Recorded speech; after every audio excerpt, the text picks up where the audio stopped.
안녕하세요. 실패한 첫 번째 결혼을 극복하고 나름대로 화목한 재혼 가정을 꾸려 잘 살고 있는 60대 후반의 여자입니다. 제가 결혼을 해서 그 싸늘한 시선들을 더 잘 느꼈는지 모르겠지만 참 이상해요. 사람들은 요즘 세상에 이혼은 흠도 아니라고 안 맞는 사람 붙들고 사느니 차라리 하루라도 빨리 갈라서고 각자 갈 길 가는 것이 낫다고 그렇게 얘기를 하면서도 또 재혼에 대해선 은근히 부정적인 눈치더라고요. 옛날에 왜 연렵이라고 있었잖아요. 옛날이었어 봐요. 이혼부터 큰 흠이죠. 차별로 남편을 잃게 되어 남아있는 아내는 한눈도 팔아서는 안 되고 정절로 지켜야 하는 아주 웃기는 문화 말이에요. 그런데 전 이 연렵이가 현대사회에서도 사라지지 않고 계속해서 남아있는 느낌입니다. 아무리 그래도 그렇지. 아예 두고 재혼하는 게 좀 그렇지 않어? 아이 무슨 남자 없이 못 사는 사람도 아니고 한 번 망했으면 됐지. 아이 그렇게까지 억지로 가정 꾸리면서 살아야겠냐고. 나는 솔직히 잘 이해가 안 돼. 어머, 아니 나는 그냥 내 생각이 그렇다는 거지. 아유 지유 엄마 들으라고 한 소리가 아니라. 아유 벌써 시간이 이렇게 됐네. 바깥 양반 저녁 챙겨줘야 하는데 나 먼저 들어가 볼게. 응? 제가 이혼을 한다는 소식을 알리고 나서요. 진심으로 제 재혼을 축하해준 사람이 정말 손에 꼽을 정도로 적었던 것 같아요. 뭐 죽을 죄를 지은 것도 아닌데 어느 순간 전 모든 사람들에게 손가락질 당하면서 애는 내팽개쳐 놓고 자기 욕심만 채우는 이기적이고 나쁜 엄마가 되어 있더라고요. 그렇게 제 인생을 희생하면서 딸애를 길러냈는데도 고작 그 재혼 하나 때문에요. 하지만 이 재혼이라는 족쇄가 제 인생만 괴롭히고 말 줄 알았는데 딸아이의 앞길까지 맞게 된 것 같아 한 번도 신경 쓰지 않았던 문제가 마음이 쓰이기 시작했습니다. 딸에게 찾아온 불행이 모두 내 탓인 것만 같고 마냥 미안하기만 하고 마음이 좋지 않아요. 제가 그랬잖아요. 제 편 들어주는 사람 하나 없었다고요. 내내 그렇게 외롭게 지내다가 저도 이 마음 어디다 털어놓지 않으면 병이라도 날 것 같아서 이렇게 마음을 꼭꼭 눌러 담아 사연 보내봅니다. 공감이 안 될 수도 있겠지만 참 길게 외롭게 힘들게 산 저 같은 사람도 있다 생각해 주시고 저희 딸의 앞길을 어쩌면 좋을지 같이 머리를 맞대주시면 참 감사하겠어요. 야, 넌 네 서방이 일도 못하고 이렇게 누워있으니까 만만해 보이냐? 어? 내가 일만 시작하면 니까지 것들 아무것도 아니야. 알아먹어. 여보, 술이 많이 취했어요. 우리 집에서 당신 그렇게 생각하는 사람 아무도 없어. 지유야, 얼른 아버지 좀 부축해 드려라. 저러다 넘어져서 머리라도 다치실라. 엄마가 가서 이부자리 펴놓고 올 테니까 그냥 아빠 옆에서 조금만 부축 좀 해줘. 알겠지? 첫 번째 결혼 생활, 다시 생각하기도 싫을 정도로 힘들었죠. 뭐 그렇게 힘들었냐고요? 남편의 못된 술버릇 때문에요. 처음엔 정말 말짱하고 괜찮은 사람이었어요. 저도 이혼 가정에서 자랐었거든요. 아버지랑 어머니 이혼하시고 아버지 따라갔는데 아버지는 뭐 할머니한테 거의 절 방치해다 놓다시피 하셨고요. 시골에 저 맡기고 경기도 올라가신 지 얼마 안 돼요. 애가 둘이나 딸린 이혼녀와 재혼을 하셨더라고요. 당연히 저도 그 집에 들어가서 같이 살 줄 알았는데 아버진 매몰차게 나는 이제 너 돌볼 여력이 없으니까 엄마한테 다시 연락을 해보던지 하라고 그러시더라고요.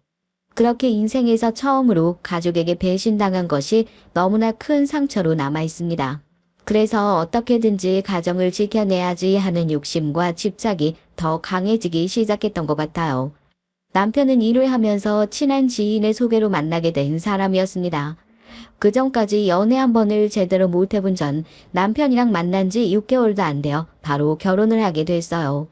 이혼 가정에서 자라났던 아픈 상처를 보듬어 줄 줄 아는 따뜻한 사람이었습니다. 저희 둘 사이에 딸아이가 생기고 하루하루 커가는 모습을 보면서 이 행복이 영원히 깨지지 않을 거라 굳게 믿었었죠. 남편이 회사에서 거액의 사기를 당하기 전까지 말입니다. 이게 다 무슨 일이야, 뭐? 퇴직금까지 거기에 다 들어갔다니. 그럼 우리 세 식구 앞으로 어떻게 살라는 거야? 분명히 믿을 만한 친구라고 그랬었잖아. 회사에서 만난 그저 그런 사람이 아니라 진짜 제대로 된 사람이라고. 이번 일만 성공하고 나면 우리 사 식구 큰 집에서 떵떵거리며 살 수 있다고 당신이 분명히 얘기했었잖아. 나라고 이렇게 될 줄 알았겠어? 아, 몰라. 지금 내 연락이 아니라 다른 사람들 연락도 다 안 받고 당한 사람이 나 하나뿐인 게 아닌 것 같다고.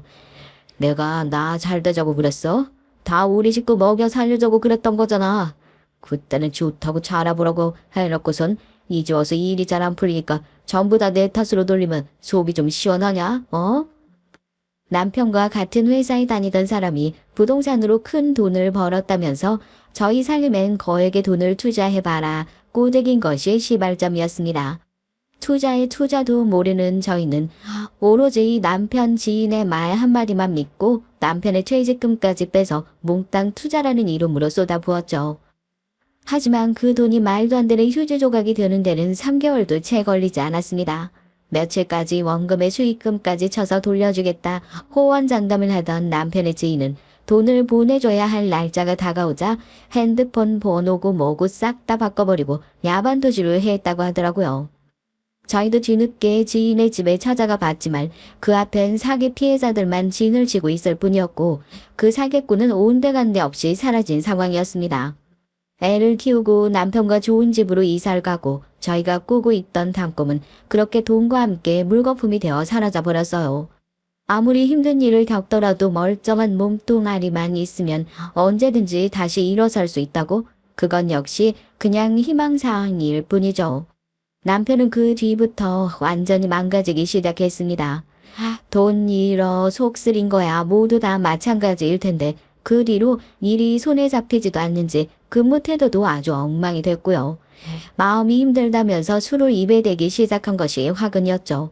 처음엔 그래 저 사람도 지금 속이 아닐 거다. 좀 과하게 술을 먹고 행패 같은 주사를 부리더라도 최대한 그 마음을 이해하고자 노력했습니다. 하지만 날이 갈수록 주사는 습관처럼 굳어졌어요. 술에 덜 깬 채로 회사에 출근해 결국 근태 문제로 해고 처리가 되었고요. 회사를 관두고 나니 남는 시간에 술을 마시고 취해 있는 것이 일상이 돼버렸습니다. 지유 아빠 이러면 안 된다고 이럴 때일수록 정신 차려야 한다고 붙들고 화도 내보고 좋은 말로 타일러도 보고 별의별 수를 써봐도 한번 망가진 남편은 쉽게 돌아오질 못했어요. 오히려 그런 남편 옆을 지키고 있는 저와 딸아이가 서서히 망가지기 시작하게 됐죠. 옆편 내가 뭘 한다고 이렇게 나대긴 나대요? 야, 내가 그동안 너네 집구석 박혀있을 때 나 혼자 뼈 빠지게 고생해서 돈 벌어다 줬으면 그러면 이제 좀 나도 지휘기고 살 때 된 거 아니야? 남자가 일을 하면서 술도 마실 수 있고 그런 거지 뭐가 그렇게 잘났다고 땡땡거리기를. 자리 비켜. 시끄럽게 할 거면 나가서 순이라서. 아주 입만 쪼글쪼글 시끄러워 죽겠네. 넌 뭘 잘했다고 네 애비를 그렇게 빤히 노려보고 있어? 하여튼 애미나 딸년이나 가장 무서운 줄 모르고 어? 니네 오늘 아주 잘 걸렸다. 내가 오늘 니네 버리장머리를 제대로 고쳐줘야지. 네가 나한테 다시는 잔소리 못하게 아주 입을 콱 틀어 막아줘야겠다. 그냥 단순히 혼자 행패를 부리고 어디 동네 가서 자빠져 있고 이런 주사였으면 차라리 속 편하겠다 싶더라고요.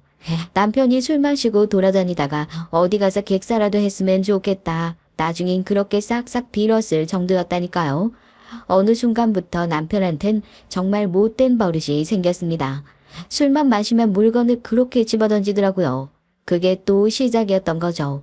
물건 집어던지던 사람이 사람이라고 못 집어던지겠어요. 조금 더 지나니까 제가 그 관역이 됐죠.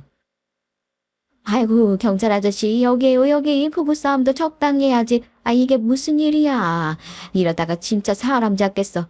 지희 엄마 나 좀 봐봐. 어? 괜찮아? 병원 안 가봐도 되겠어. 집에서 큰 소리 좀 나면 부부들끼리 싸움도 하고 그럴 수 있는 거 아니냐고 넘어가는 분위기였던 동네였는데 저희 집에서 싸움이 나면 이웃 주민들이 이러다가 정말 큰일이라도 날까 싶어 앞다투어 경찰에 신고를 해줬어요. 그 정도로 상황이 심각했었죠. 하지만 경찰이 온다고 뭐 크게 달라질 건 없었죠. 전 제대로 기억이 나지도 않는데 지금 같이 살고 있는 남편이 그때 절 처음 봤다고 하더라고요. 이미 맞고 사는데 너무나 익숙해져서 죄다 포기한 것 같은 얼굴로 서 있었대요. 말라 비틀어진 고목 같았다고요. 정말 병원 안 가보셔도 괜찮냐 하는 얘기에 눈물만 꾹 참으면서 고개를 도리도리 저었고, 그러면 신고를 원하시냐? 사람들 눈이 있어서 신고하기 어려우시면 나중에 혼자 파출소로 찾아오셔라. 그 소리에도 괜찮습니다, 괜찮아요 하면서 한사코 거절을 했죠. 그때는 우울증도 심해서 정상적인 사고 자체가 어려웠던 것 같아요. 이러고 술만 마시면 매일같이 손 올리는 남편이랑 같이 사는 게 딸애한테 더 끔찍한 기억으로 남을 거라는 생각은 못하고, 남들이랑 똑같이 평범한 가정에서 자라게 해줘야 한다, 오로지 그 집착밖에 없었던 거죠. 그렇게 저와 딸의 속은 골마 터져가고 있었습니다. 하지만 그런 저 역시 도저히 참을 수 없는 성이라는 게 있었어요. 차라리 저한테만 그런 행태를 부렸었던 거라면 저 정말 죽을 때까지 그 부조리를 참고 견뎠을 수도 있을 것 같습니다. 하지만 하나밖에 없는 제 딸 지유한테까지 손을 올리는 것을 본 순간 저도 참을 수가 없더라고요. 처음으로 이웃 주민의 신고가 아니라 제가 직접 신고를 해서 경찰이 출동했어요. 정말 소름 끼치는 게 뭔 줄 아세요? 그 전까지 혀가 꼬여서 말 한마디 제대로 못하던 남편이 경찰들만 오면 순한 양처럼 변하는 거예요. 아이고, 수고 많으셔요. 이 사람이랑 그냥 잠깐 말다툼을 한 건데, 하도 부부싸움 할 때마다 이웃들이 경찰들을 바쁜 거 모르고 신고해야 되는 걸 이 사람을 봐가지고 그런가.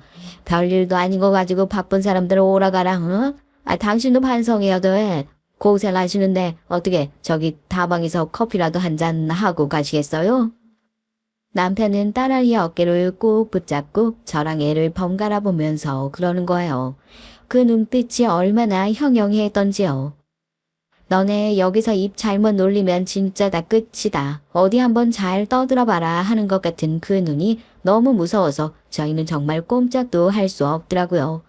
용기 내서 처음으로 남편을 신고해봤지만 아무런 소득 없이 경찰들은 그렇게 돌아갔고, 남아있는 저에게 배로 더 심한 행태를 부리기 시작했습니다.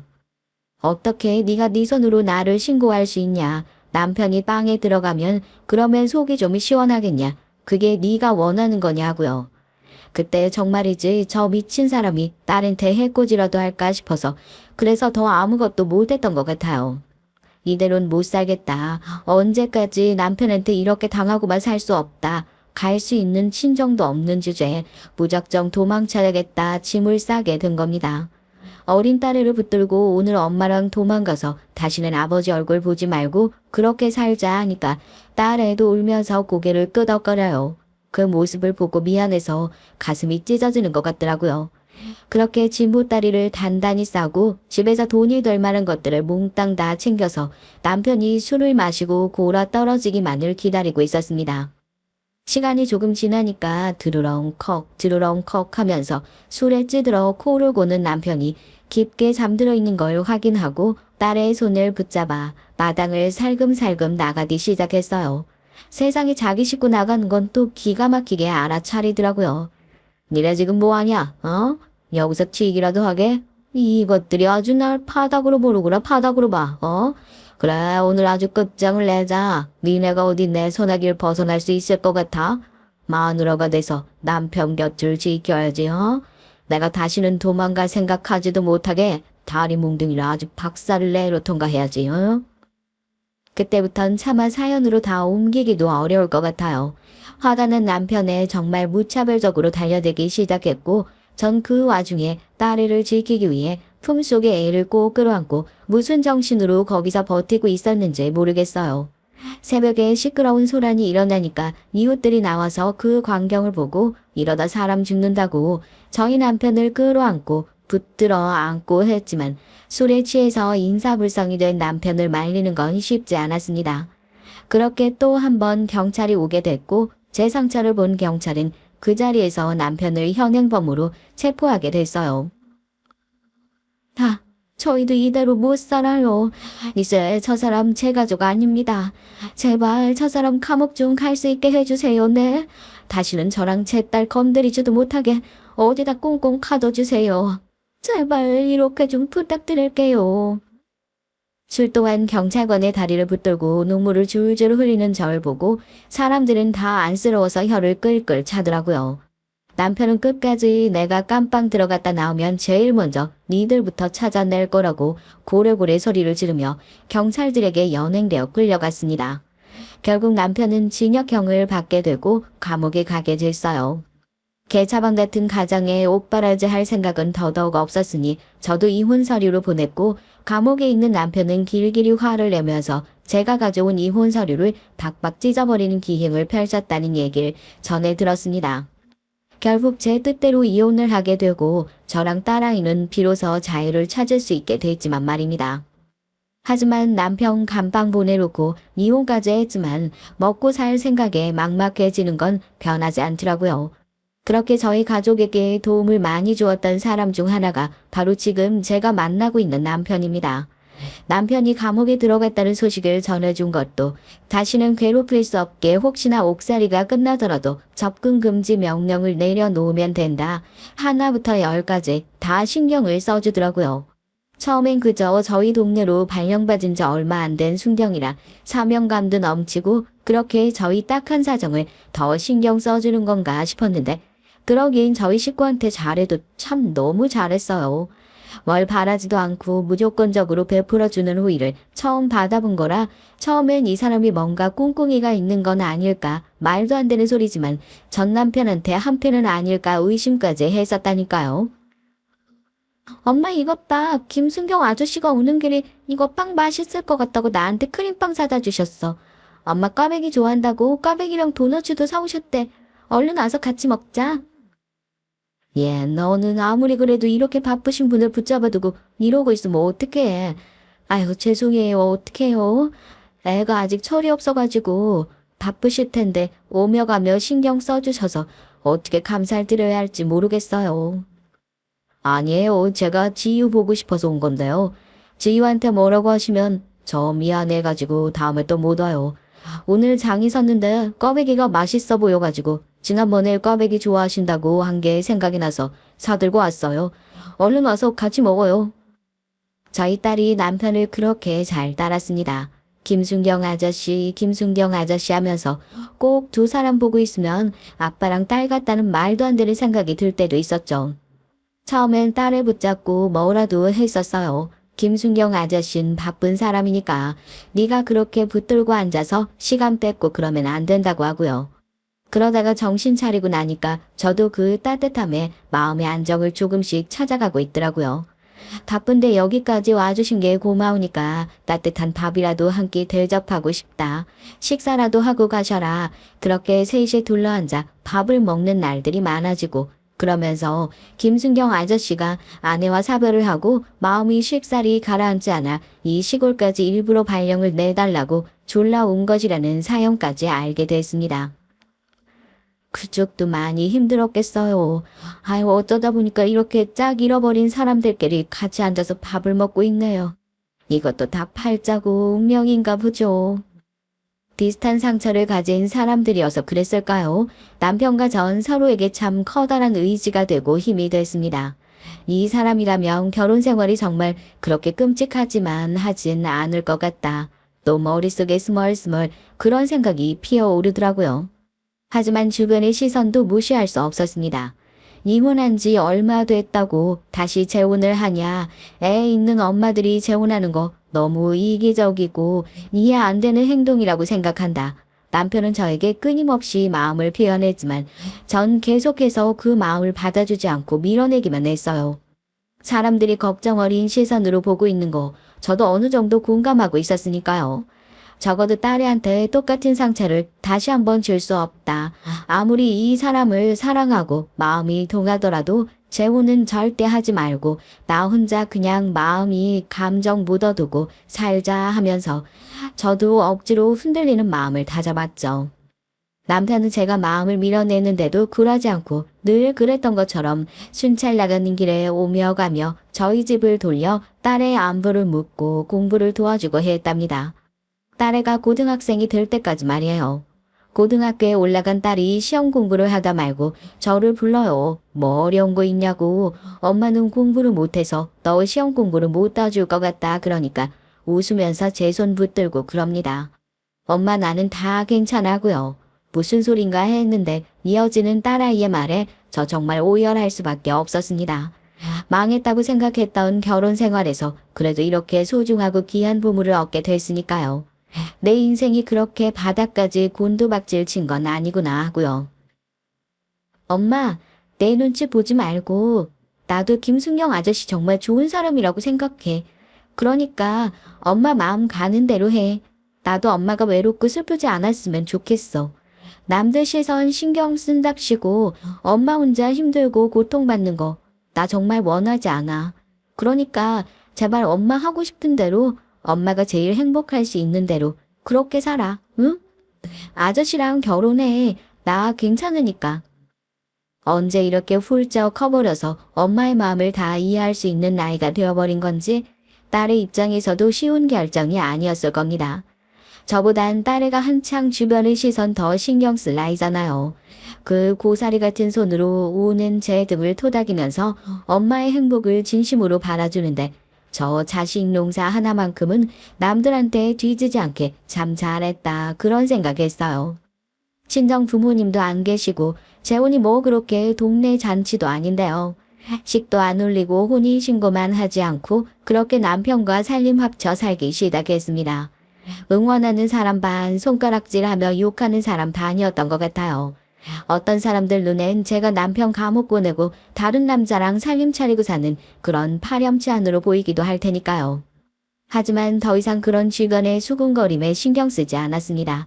다른 사람한테 다 인정받지 못하더라도 저희 딸 한 명한테만 인정받으면 성공한 인생이라고 전 그렇게 생각했으니까요. 내가 지유한테 아직도 불편한 사람일까? 난 누구보다 지유 내 자식이라고 생각하고 그렇게 지내고 있는데 지유한테 아빠 소리 듣는 게 여간 쉬운 일이 아니네. 결혼한 지 얼마 안 되어 남편이 조심스럽게 저한테 고민을 털어놓더라고요. 아직도 아저씨 소리만 하지 딸애가 절대 아빠 소리 하지 않는다고요. 저희 둘 다 그 부분은 충분히 이해했죠. 아무리 개차방 같은 아빠라고 하더라도 자기를 낳아준 아빠 외에 또 다른 사람한테 아빠 소리가 쉽게 나오지 않는 것이 아이 입장에서 보면 당연한 일이었을 테니까요. 내가 지유 마음을 다 알 수는 없지만 걔라고 그렇게 마음 꽁꽁 닫아놓고 사는 애가 아니니까 너무 마음 쓰지 말고 응? 서운해하지 말아요. 이렇게 살다 보면 지유 그 녀석도 언젠가 마음 열고 아빠 소리 하는 날 오지 않겠어요? 남편 성격이 워낙 느긋하고 차분해요. 자기도 충분히 이해한다고 앞으로 아빠 소리 들으면 가장 노릇 더 열심히 해야겠다고 서운할 법도 한데 그런 티 하나 내지 않고 그냥 웃으면서 넘어가더라고요. 재혼하고 나선 재혼을 참 잘했다 하는 생각밖에 안 해봤습니다. 정말이지 재혼을 후회한 적 단 한 번도 없었어요. 아무리 그래도 피 한 방울 안 섞인 자식인데 결혼만 했다고 호적에 들일 수 있어도 마음엔 쉽게 들어가지 않을 거라 생각했었는데요. 아니요. 어쩔 때 보면 내가 계모고 저 사람이 친부인가 생각이 들 정도로 정말 딸애한테 잘했습니다. 딸애가 횡단보도 건너가다가 교통사고 난 적이 있었는데요. 링거 맞고 잠이 든 딸애가 눈을 못 뜨는 줄 알고 병실 침대에 엎어져서 딸애 어디 잘못된 사람처럼 펑펑 우는 바람에 저희 둘 다 당황해서 진땀을 삐질삐질 흘렸던 적도 있었다니까요. 우리 지유 누가 뭐래도 내 자식이야. 가족이 꼭 피만 섞여야 가족인 줄 알아? 누가 뭐래도 얘 내 딸이고 내가 얘 아빠야. 평생 지켜주면서 살 거라고. 남편이 입버릇처럼 그래요. 피만 섞여야 가족이 아니라고. 친딸보다 더 깊은 존재가 있으면 저희 딸애가 자기한테 그런 존재일 거라고요. 아빠 소리는 딸이 성인이 될 때까지 끝끝내 듣지 못했지만 그래도 든든한 남편의 울타리 안에서 안정적으로 성장하는 딸의 모습을 보면서 다시 한번 재혼 참 잘했다. 이제 더 이상 바랄 게 없다. 그렇게 생각했었습니다. 그렇게 우여곡절 끝에 예쁘게 길러낸 딸아이가 결혼을 하고 싶다고 결혼할 남자를 소개시켜주기 위해 집에 데려온 날 남편이랑 정말 세월 흘러간 거 너무 빠르지 않냐 손 꼭 붙잡고 그랬어요. 같이 울고 웃고 했던 것이 엊그제 같은데 언제 이렇게 커버려서 사랑하는 남자와 함께 집을 떠나겠다 인사를 할까 감회에 젖어 있었는데요. 하지만 그 딸의 결혼 덕분에 제가 처음으로 재혼을 한 저의 처지를 후회하게 될 것이라곤 예상하지 못했습니다. 딸의 사돈댁이 될 집은 저와 참 처지가 비슷하면서도 달랐죠. 이혼을 하고 나서 재혼을 하지 않고 홀로 사위를 길러내셨다고 하더라고요. 그래서 그런지 이혼 가정엔 관대하지만 재혼 가정엔 조금 꽉 막혀있는 모습이시기도 했고요. 혼자서 고생하면서 자식을 키워내셨다는 건 알고 있지만 제가 재혼할 당시에 저를 손가락질했던 수많은 사람들처럼 처음 만난 자리에서 재혼이 얼마나 이기적인 선택인지 한참 설교를 하시더라고요. 나는 솔직히 그래요. 사돈께서 기분 나쁘게 들으실 수도 있지만 한 번 실패했는데 정신 못 차리고 차식까지 끌어안고 불구덩이로 들어가는 사람이라는 생각밖에 안 들어요. 며느리 되래가 얼마나 괜찮은 사람이든 뭐 어쩌든 결국 결혼은 집안이랑 집안이 만나서 하는 거 아닙니까? 이런 집안이라면 글쎄요. 볼 것도 없이 반대한다는 얘기밖에 드릴 말씀이 없네요. 재혼 안 하고도 혼자서 애 잘 길러내는 사람들이 얼마나 많은데요. 딸 가진 엄마가 죄인이라고 그 말이 딸 결혼시키면서 실감이 나더라고요. 그런 소리까지 들으면서 대놓고 반대를 하는데 아무리 설득을 해서 결혼시킨다 한들 딸이 평생 엄마 때문에 눈치 보면서 살 것 같아 저도 솔직히 그 결혼을 안 했으면 좋겠다 생각했습니다. 너 꼭 그 결혼을 해야겠어? 너 정도면 얼마든지 좋은 사람 충분히 만나고도 남잖아. 응? 엄만 정말 걱정돼서 그러는 거야. 어떻게든지 사돈 고지에 꺾어서 결혼을 허락받아 결혼한다고 하더라도 같은 이유로 눈치 안 주시겠어. 난 내 딸이 그런 시집살이 견디면서 사는 꼴 절대 못 볼 것 같다. 아무리 좋은 것도 다 한때야. 응? 멀리 보고 다시 한번 잘 생각해 봐봐. 결혼이라는 게 한 번 결정하면 다시는 돌릴 수 없는 일인 거 너도 엄마 봐서 잘 알고 있잖니. 그러니까 이게 다 엄마 때문이잖아. 솔직히 어머님이 하신 말씀 중에 틀린 얘기 있어? 엄마만 재혼 안 했어도 시댁에서 이렇게 날 반대할 일도 없었잖아. 분명히 처음 인사 갔을 때까지만 하더라도 나처럼 괜찮은 며느리가 없다고 좋아하셨던 분이라고. 엄마가 뭔데? 대체 엄마가 뭔데? 그놈의 재혼이 뭐라고 딸 결혼까지 이렇게 망쳐버리냐고, 응? 솔직히 딸의 말 듣고 너무 충격받았죠. 그동안 정말 정성 다해 키워왔다고 생각했는데 다른 사람도 아니고 저희 딸이 저한테 그렇게 원망 섞인 말들을 내뱉을 줄 몰랐거든요. 그래서 결국 제가 먼저 고개 숙이고 들어가게 됐습니다. 딸을 결혼하면서 집이고 혼수고 사위 차까지 제가 다 해줬어요. 남편도 탐탁지 않아 했지만 그래도 딸 가슴에 대못까지 박아가면서 결혼 반대하는 모진 부모는 못 되겠다고 그냥 내가 한번 고개 숙이고 마음 편하고 말겠다고 그랬죠. 안사돈 찾아가서 고개 숙이고 이 결혼 제발 허락해달라 그렇게 부탁을 했습니다. 안사돈도 보셔서 아시겠지만 참 현명하고 똑똑한 아이입니다. 제가 다 부덕하고 모자라서 딸의 앞길까지 막는 것 같아 이럴 수는 없겠다 싶어 부탁드려요. 이렇게 찾아왔습니다. 결혼하는데 부족함 없이 다 해줄 겁니다. 애들 행복할 수만 있다면 콩팥이라도 어디 다 팔 수 있어요. 그러니 제발 저만 보시지 말고 제 딸아이만 보시고 결혼 허락해 주십시오. 콧대 높은 안사돈 역시 제가 진심으로 고개 숙여 간절히 비니까 못 이기는 척 결혼을 해줬어요. 솔직히 누가 봐도 사돈댁에서 완전히 남는 장사인 게 확실했죠.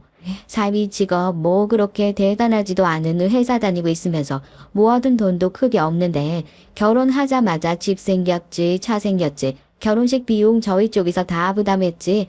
아마 사연 들으시는 분들은 호구자처한 게 아니냐고 혀를 차실 수도 있을 것 같아요. 딸에만 행복할 수 있다면 뭐든 할 수 있었죠. 엄마, 지난번에 말한 거 진심 아닌 거 알고 있지? 엄마 덕분에 나 이 사람이랑 결혼할 수 있어서 너무 행복해. 진짜로 행복하게 잘 살게요, 엄마. 남편이랑 뱃속에 있는 우리 아이랑 나 절대 안 흔들리고 단단한 가정 만들어서 살 거야. 그러니까 너무 걱정 말고 지켜봐줘요. 엄마, 고마워. 진짜 고마워. 결혼을 준비하는 과정에서 딸애가 손주를 가졌다는 소식을 듣게 됐어요. 겹경사도 이런 겹경사가 없었죠. 아이를 가지면서 원래 다니고 있었던 직장 일을 계속하는 것이 어려워져서 졸지에 전업주부 신세가 됐어요. 실컷 독립까지 하라고 집까지 마련해 줬더니만 시댁으로 들어가서 생활을 한다고 그러더라고요. 왜 시집살이를 자처하려고 그러냐니까 자기 임신하고 나면 남편 밥 챙겨주는 것도 어렵고 차라리 시어머니랑 같이 살면 살림이니 뭐니 신경 쓸 거 덜하니까 자기 입장에선 훨씬 잘된 일이라고 하는데 글쎄요. 친정엄마 입장에서 봤을 때 그게 얘가 생각하는 것만큼 잘된 일이기만 할까 의심스럽긴 하더라고요. 원래부터 장래 희망으로 현모양처를 대답하던 딸이었기에 차라리 잘됐구나. 딸 고집 꺾을 자신이 없으니까 그냥 저도 그렇게 생각해버리고 말았던 것 같아요. 물론 잔소리는 좀 했죠. 걱정되잖아요. 아무리 그래도 임신까지 했는데 시댁에서 지내는 거 힘들지 않겠어? 눈치 보여서 그런 거면 엄마가 사돈한테 잘 얘기해 볼 테니까. 너 스트레스 안 받는 게 중요하지. 아니야, 엄마. 진짜 괜찮아. 나 어렸을 때부터 이렇게 가족들을 다 같이 모여서 복닥거리면서 사는 게 그렇게 부러웠거든. 엄마 내 친구 하영이 알지? 걔네 집이 3대가 모여서 같이 살잖아. 할머니 밥 챙겨주러 가야 한다고 뛰어가는데 나 그게 그렇게 부러워 보이더라고. 내가 좋아서 들어온 시댁이야. 우리 어머님 일하시느라 바빠서 시집살이 그런 거 시키지도 않고 그리고 옛날에나 그랬지. 요즘 세상에 시집살이 시키는 사람이 어디 있다고. 임신한 몸으로 시댁에 들어가서 시집살이까지 한 것이 엄마 입장에서 봤을 땐 당연히 걱정이 될 수밖에 없죠. 엄마 걱정할까봐 말만 저렇게 하는 게 아닌가 싶기도 하고 아무리 그래도 친정도 아니고 시댁 식구들이랑 부대끼며 살다 보면 안 받아도 될 스트레스를 받을 텐데 하고 돈 걱정이야 하지 말고 독립하고 싶으면 언제든지 하라고 얘기를 해줬죠. 진짜 진심으로 괜찮다고 딱 잘라서 얘기를 하니 할 말이 없더라고요. 하지만 딸애가 시댁에 들어가고 나서 어찌 보면 제 예상대로 슬슬 흘러가기 시작했던 것 같아요.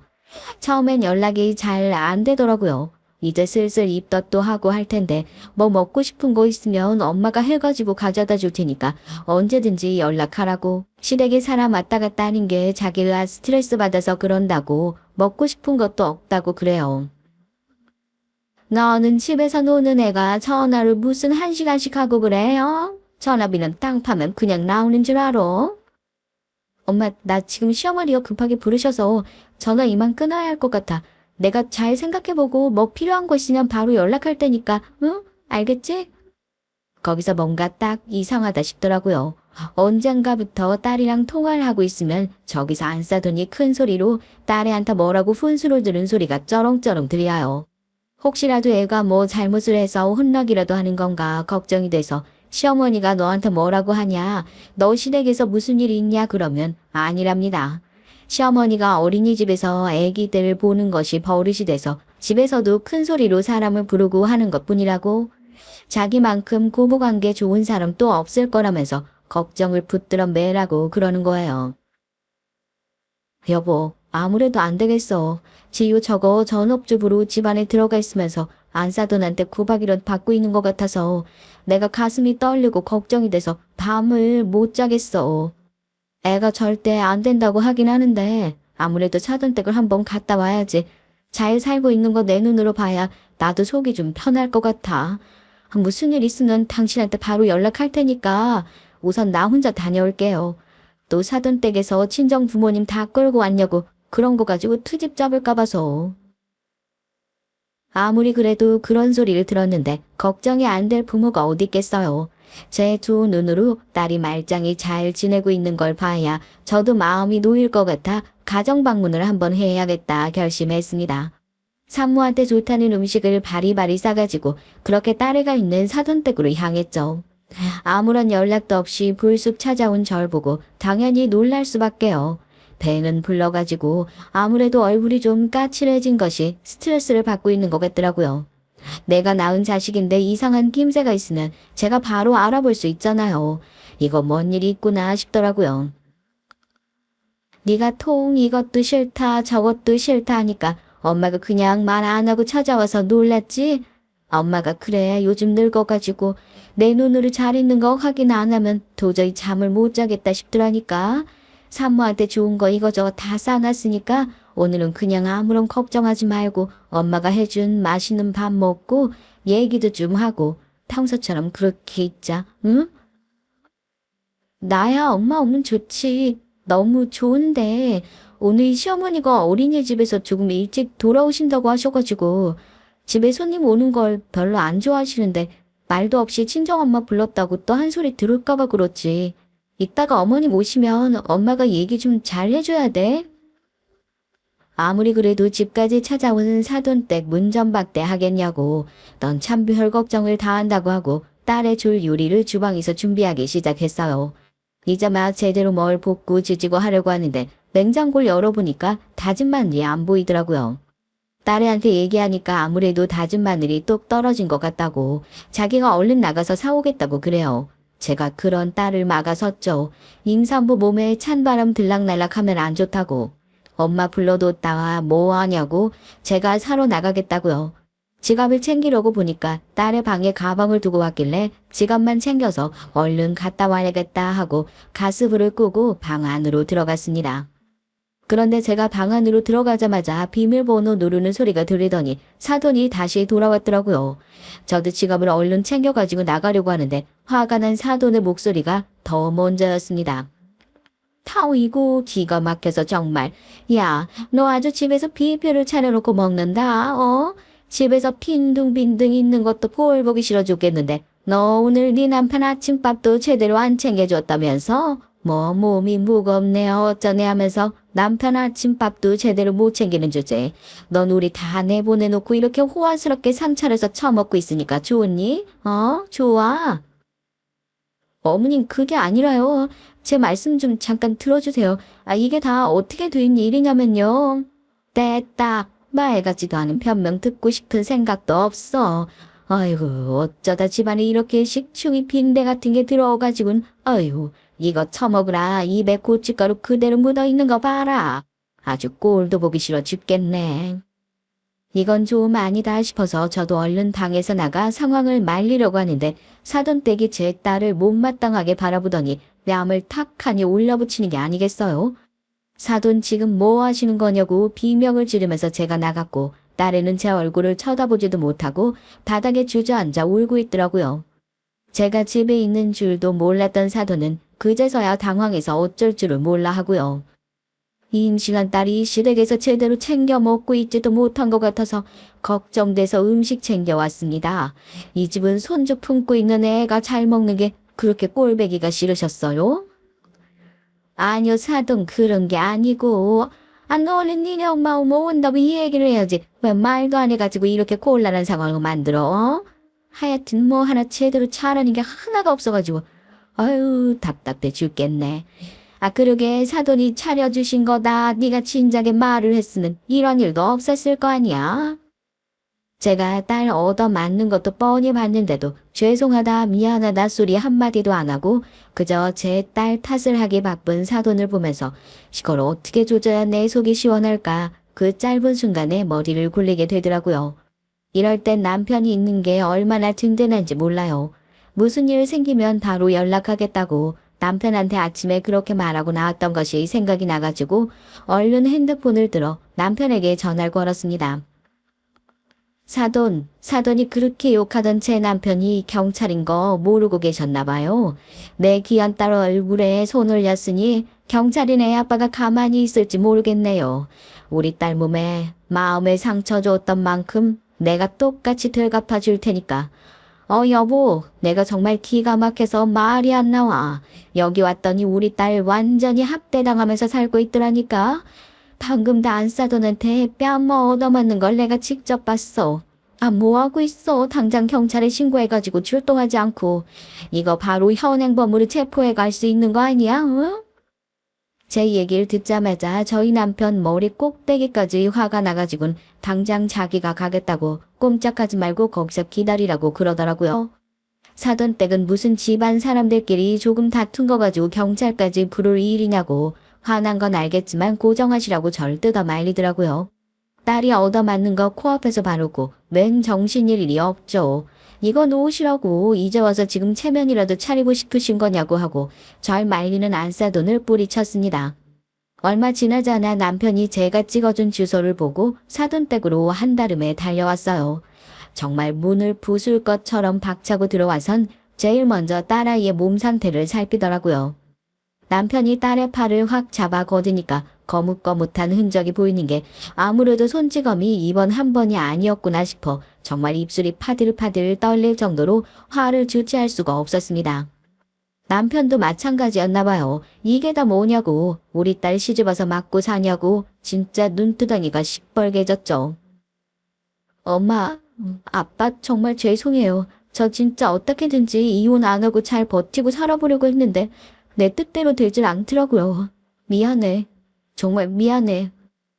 남편은 얼마나 기가 막혔겠어요. 세상에 태어나서 딸이한테 아빠 소리 한 번 들은 것이 소원이라고 했는데 처음 딸애한테 아빠 소리를 들은 날이 딸이 시댁에서 이렇게 맞고 산다는 사실을 알게 된 날이라니요. 얼룩덜룩한 팔을 감추면서 남편의 품에 안겨 그제서야 안심이 된 건지 눈물을 펑펑 쏟는 딸을 뒤로 세우고 남편은 정말 주저없이 망설임 없이 안사돈의 뺨을 세차게 날렸습니다. 안사돈은 정말 비명을 내지르면서 나가 떨어졌어요. 남편이 경찰 일을 하면서 그렇게 화를 낸 걸 본 적이 없어서 저도 딸애도 정말 깜짝 놀랐죠.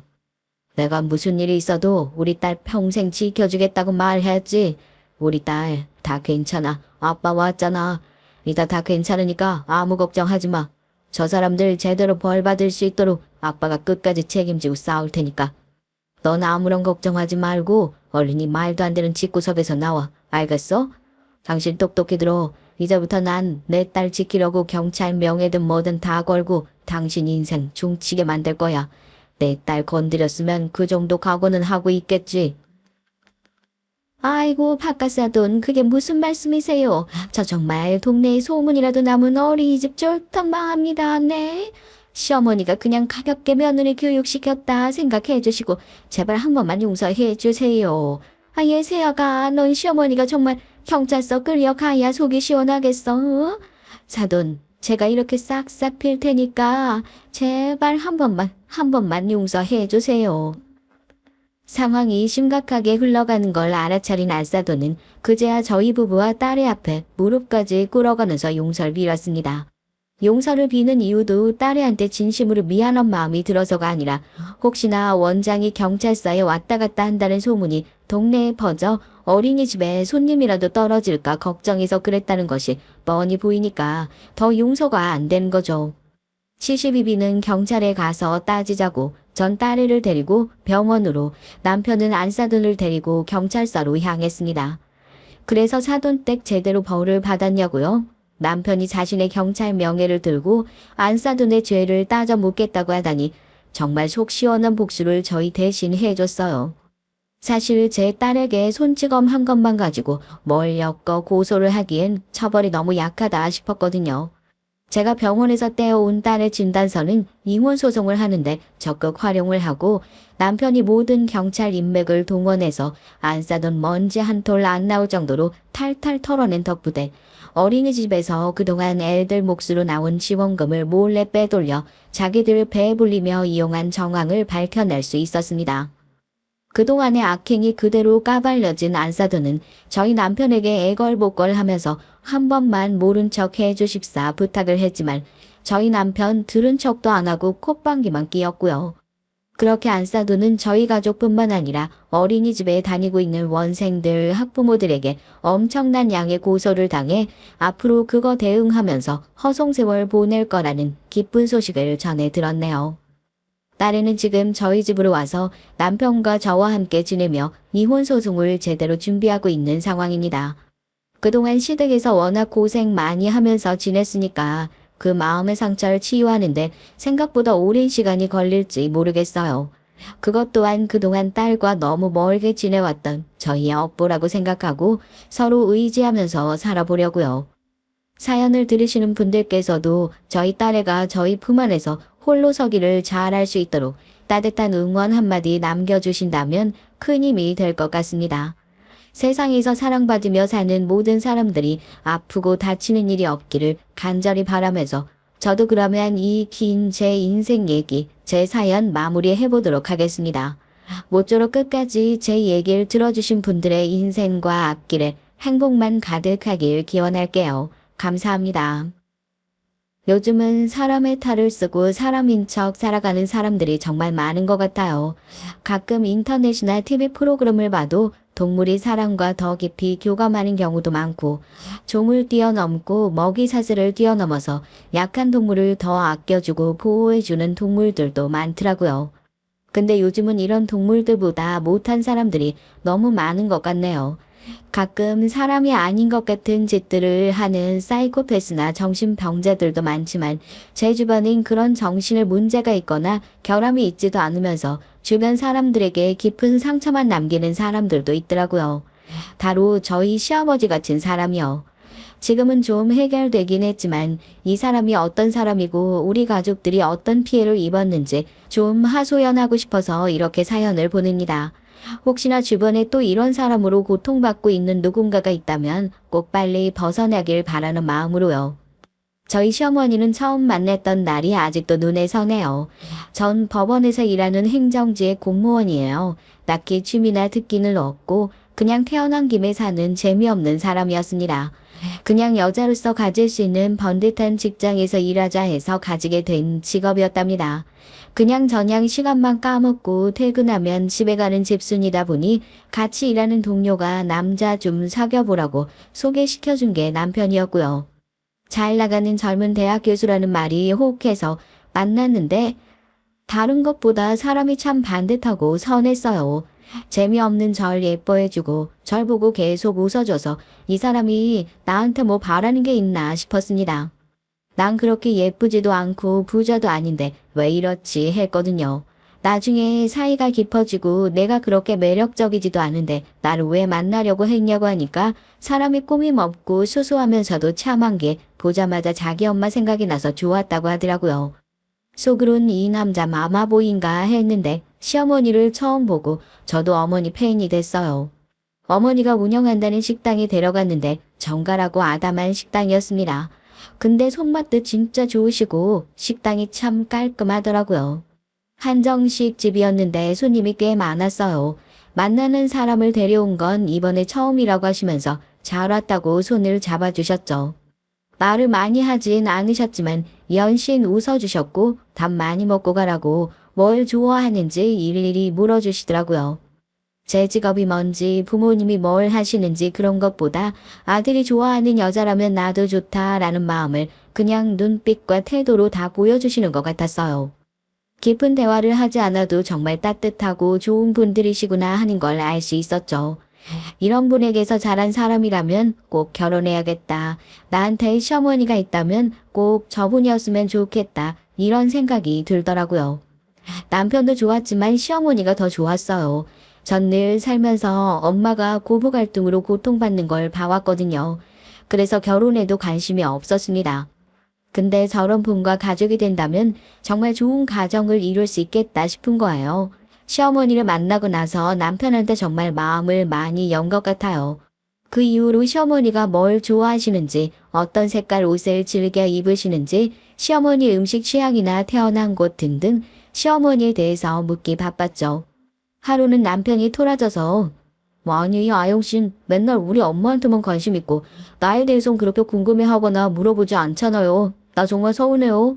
우리 식당 갔다 온 이후로는 완전 변했어. 준기씨, 내가 먼저 이런 말 해서 미안하지만 우리 결혼할래요? 원래 준기씨 보고 좋은 사람이라고 생각했지만 시어머니 보고 정말 확신 얻었어요. 시어머니 같은 분께 길러진 아들이라면 정말 믿을 수 있겠다는 생각도 들고요. 가족이 되고 싶다는 생각이 들었어요. 어머니가 너무 좋으세요. 남편은 좀 많이 놀란 눈치였습니다. 우리가 만난 지 3개월이 조금 넘은 시기였거든요. 내가 좋아서 결혼하겠다는 말 맞는 거죠? 당연하죠. 이리 와봐요. 남편이 다가오자 전 옷을 끌어당겨서 남편한테 키스를 갈겨버렸습니다. 남편이 놀라서 눈을 바르르 떨다가 이내 스르르 눈을 감더라고요. 후에 남편이 말하길 이렇게 박력 있고 자기와의 결혼을 적극적으로 원하는 여자가 이번 생에 또 있을까 싶어서 결혼했대요. 웃기지만 그날의 그 키스에 반하기도 했고요. 그렇게 급하게 결혼 준비를 하다가 갑자기 시아버지를 못 봤다는 생각이 그제야 들더라고요. 그래서 시아버님에 대해 물었더니 남편 얼굴이 갑자기 어두워지더라고요. 오래전에 집을 나가셨는데 연락이 끊긴 지는 한 20년이 좀 넘은 것 같아. 근데 찾고 싶지도 않아서 가족들이 다들 안 찾았었고 돌아가시면 뭐 어디서든 연락 오지 않을까 싶어. 그 인간은 말하고 싶지도 않아. 다들 그 사람 때문에 엄마가 얼마나 고생을 했는지 숨기려고 했던 건 아니고 우리 집이 원래 아버지가 전혀 필요 없다고 생각하다 보니까 자연스레 얘기 자체를 안 한 것 같아. 절대 숨기려던 뜻은 없었어. 알겠어요. 나도 까먹고 있었을 정도니까 미안해하지 않아도 돼요. 나중에 결혼하고 나서 천천히 얘기해줘요. 없는 사람인데 그렇게 중요하지도 않은. 상관없어요. 고마워. 어떻게 내가 이런 신부를 얻었을까? 진짜 내가 복이 많다, 그치? 당신 어머니 덕인 줄 알아요? 나 참 복 많은 것 같아. 내가 이런 가족을 얻게 될 줄이야. 실감이 잘 안 나는데. 정말 고마워요. 고마워. 서로를 고마워하고 좋아하는 남편을 만나고 정말 덕이 있으신 우리 시어머니를 만나 진짜 행복하더라고요. 남편이랑 같이 다니는 것도 좋았지만 시간 나면 시어머니 같이 모시고 운동도 가고 산책도 가는 게 일상의 소소한 행복이 되더라고요. 시어머니는 자기 자식처럼 절 아껴주시고 챙겨주셨습니다. 지나가는 말로 예쁘다 하거나 저거 맛있겠다 했던 것들도 다 사주시거나 챙겨주셨고요. 그리고 남편의 동생들에 대해서 얘기하는 걸 잊었네요. 남편 밑엔 2명의 남동생들이 있었어요. 이 집안 남자들은 공부하는 걸 어찌나 좋아하는지 분야는 달라도 다 한 가지를 집착적으로 파서 다 대학 교수가 됐더라고요. 우리 남편은 건축과 교수고 둘째 성교 도련님은 전기과, 막내 민규 도련님은 컴퓨터공학과 교수로 부임해 있었습니다.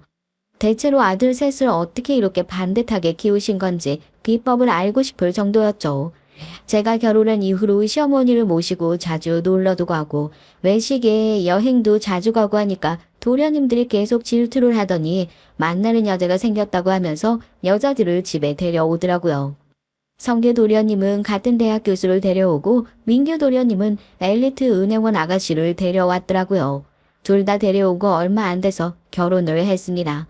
나중에 들어보니까 동서들도 시어머니를 보고 마음이 편안해지고 기분이 좋아졌대요. 이분과 가족이 되면 좋겠다는 생각이 저절로 들었다고 하더라고요.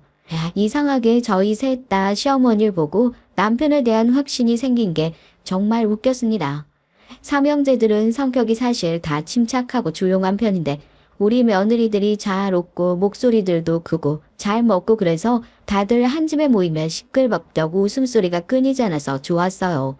둘째 동서도 어머니를 좋아하긴 하지만 셋째 동선 정말 시어머니한테 푹 빠져서 그냥 엄마라고 부르더라고요. 셋째 동서가 일찍 엄마를 여의고 좀 외롭게 자랐었는데 술 마시고 꼭 라면을 끓여 먹는 버릇이 있다고 하더라고요.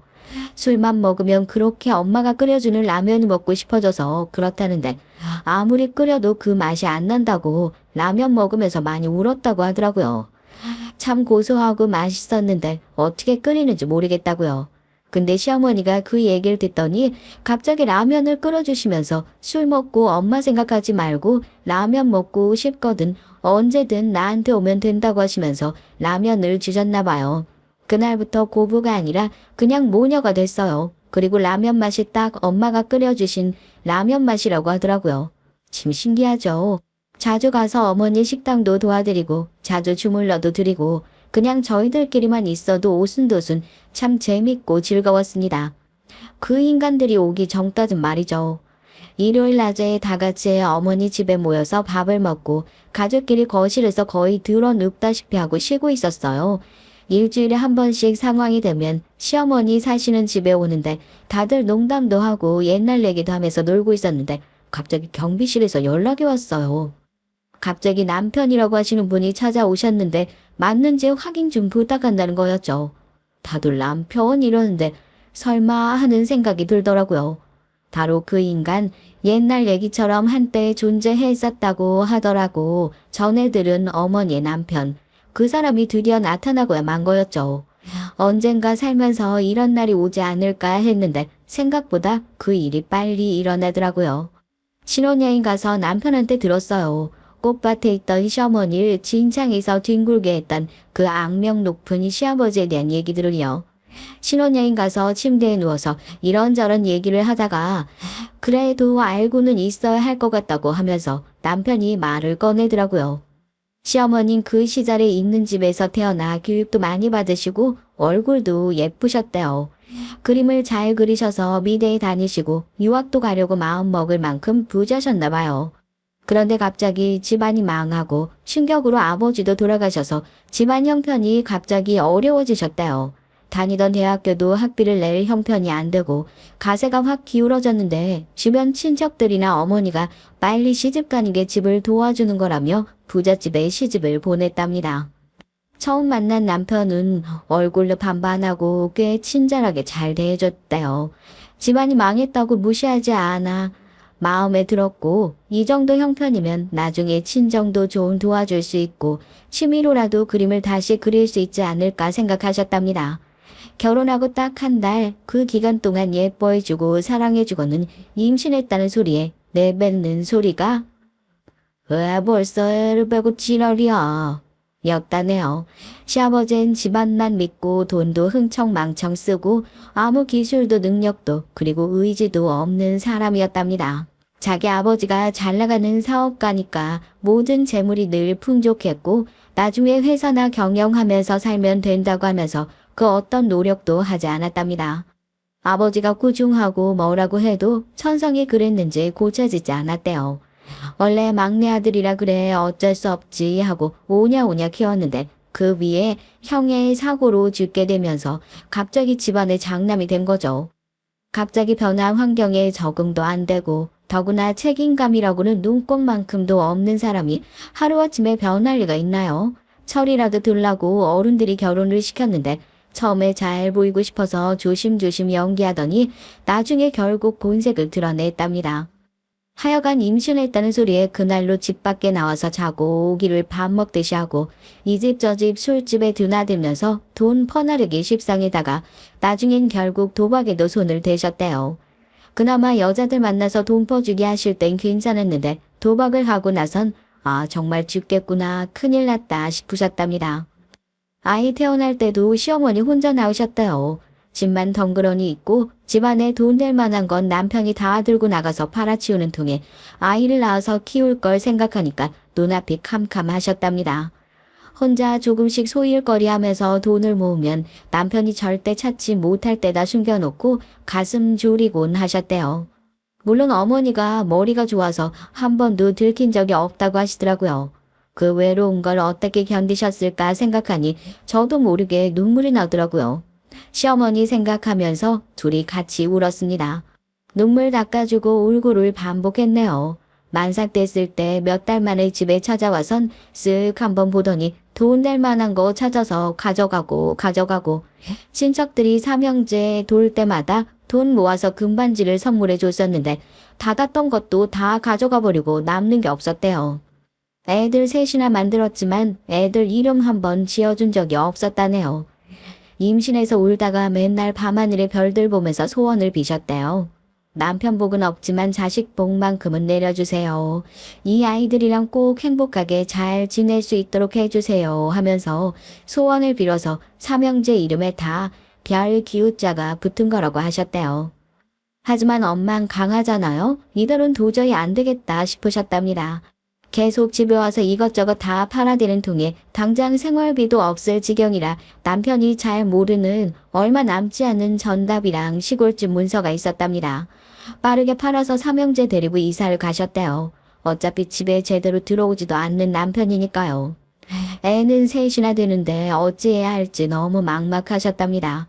원래 살던 집에서 가장 반대 방향인 지역으로 무작정 가서 여인숙의 방을 하나 잡고 당시 5살이던 남편한테 둘째 동생 좀 보라고 하고 막내는 없고 일을 구하러 가셨대요. 아직 막내가 젖을 먹을 때라 떼놓을 수가 없어서 그러셨다는데 봄이었지만 아직 추운 날씨에 애를 꽁꽁 둘러매고 일을 구하러 다니셨다고 합니다. 한 3시간쯤 낯선 그 동네를 빙빙 돌다가 마침 어떤 식당에서 일하는 아줌마를 구하는 걸 보시고 식당에 들어가셨대요. 맛있는 된장찌개 냄새가 나는데 순간 아무것도 안 먹었다는 생각이 들어서 된장찌개 정식을 하나 시키셨답니다.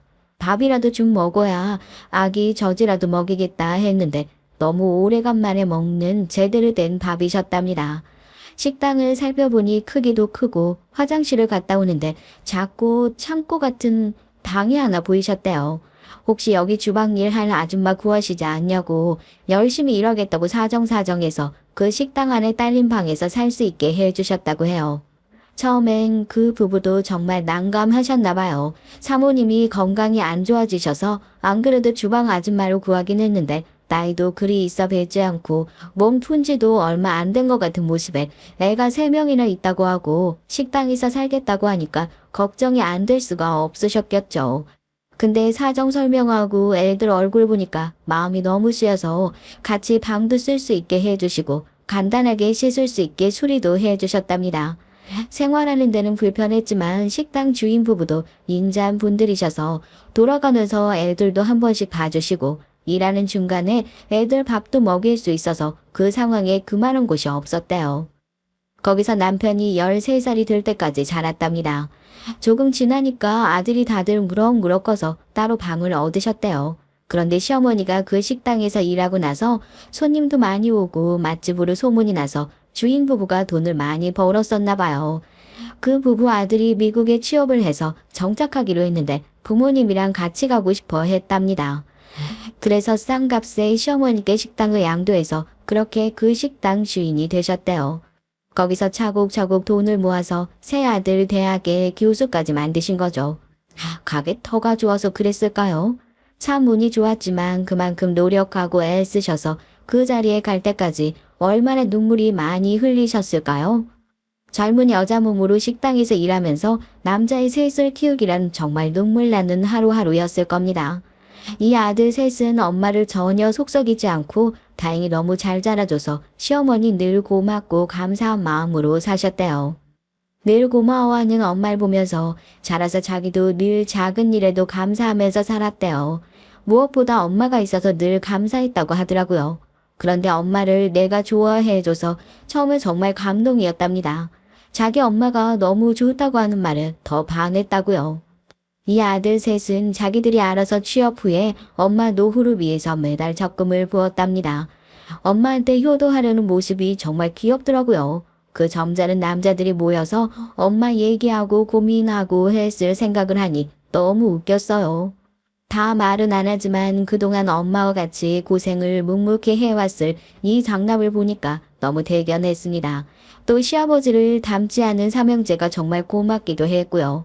아니 그런데 이렇게 행복하고 즐거운 우리 집에 웬 시아버지라는 불청객이라니요. 근데 너무나 충격적이게도 시아버지는 혼자 오지 않으셨더라고요. 세상에 당신보다 20살은 어려 보이는 여자를 옆에 끼고 나타나셨더라고요. 시어머니도 궁금해서 가끔 소식을 알아보셨다는데 맨날 들리는 소리가 도박으로 살던 집도 날렸다. 같이 살던 여자들도 맨날 도망간다. 이런 말들이어서 형편이 나아졌지만 절대 사는 곳을 알리지 않으셨답니다. 왜 시아버지가 갑자기 나타났는지 정말 궁금했는데 시아버지 입에서 나오는 소리를 듣고 정말 전 표정을 숨길 수가 없었어요. 오 마이 갓. 우리 집 전답 팔아서 도망간 거 내가 진작 알았지만 내가 가만히 놔둔 거는 내가 진짜 마음이 약해서 그랬던 거지. 도둑질 해간 걸 용서해서 그런 게 아니야. 바람나서 나갔는지 몰라도 내 새끼 키우느라 고생 많겠다 싶어서 그냥 놔뒀던 거라고. 근데 이젠 그 돈 갚을 때가 된 거 같아서 왔네. 내가 손가락 운동을 좀 하다 보니까 돈이 필요해서 말이야. 그리고 우리 애란이 데리고 다닐 가방도 하나 사줘야 하고 말이야.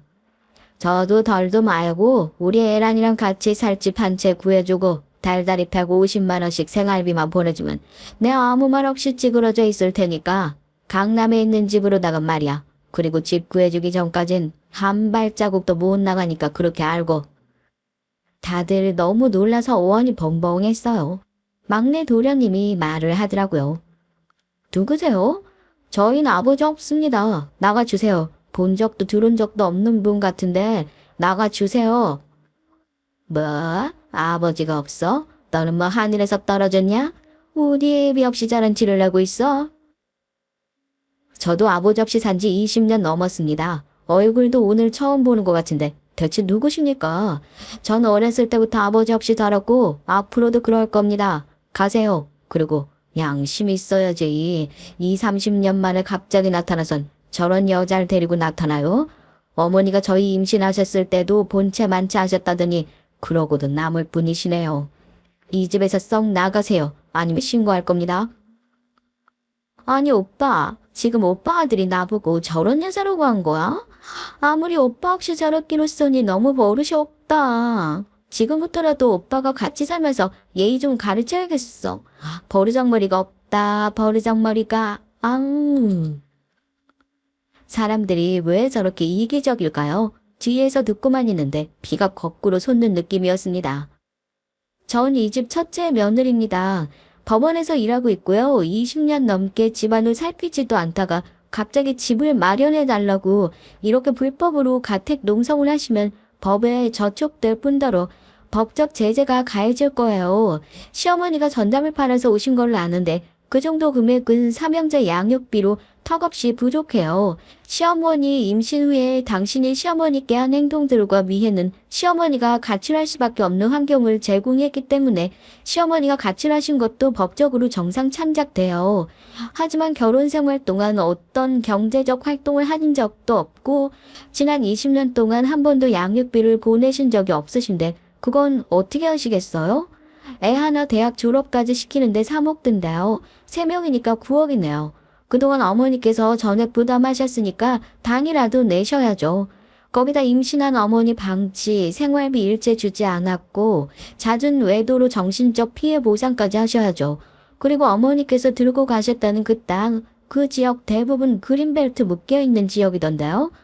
지금도 가치로 환산해봐도 크게 이득이 없어요. 그리고 거의 30년 동안 교류도 없었고 양육을 하지 않은 부모는 자식이 부양의 의무가 없는 걸로 인정됩니다.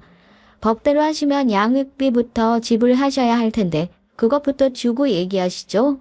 어머니가 가져가신 전담 시골집 빼고 양육비 4억부터 주시면 달라고 하셨던 집도 상의해 보겠습니다. 그리고 계속 이렇게 소름 피우시면 바로 경찰에 전화할 거예요. 전답하라 도망간 년한테 돈 받으러 왔는데 사업을 내놓으라니? 어이가 없네.